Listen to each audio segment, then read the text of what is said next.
यदि आपको भी सर्दियां शुरू होते ही श्वास साए साए करना शुरू कर देती है, आपको अस्थमा की समस्या यदि पुरानी है,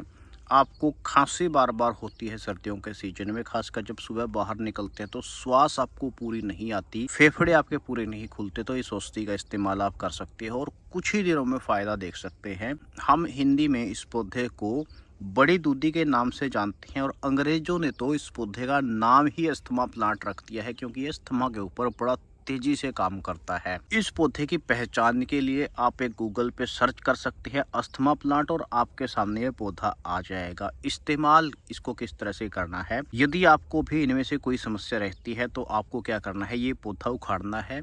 इसकी 5 से 6 पत्ती, 3 से 4 पत्ती तुलसी की आपको लेनी है और उसमें 2 से 3 काली मिर्च कूट करके इसका काढ़ा बना करके सुबह सुबह आपको पीना है। सबसे पहला फर्क तो आपको तुरंत ही दिख जाएगा और कुछ ही दिनों के बाद आपको अस्थमा के अंदर आश्चर्यजनक रूप से फायदा देखने को मिलेगा।